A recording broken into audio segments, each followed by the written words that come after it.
Ito po, ang plano ko sana magtanim dati ng pechay dito, kaya may plat yan.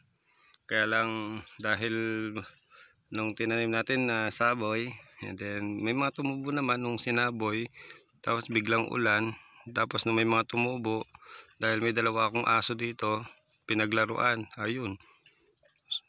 Sa dalawang plastic na sinaboy ko na pechay, parang 99.9 patay dahil sa aso at saka baha. At least yung 0.01 ito po may nabuhay. Ayan, nag-iisa lang po.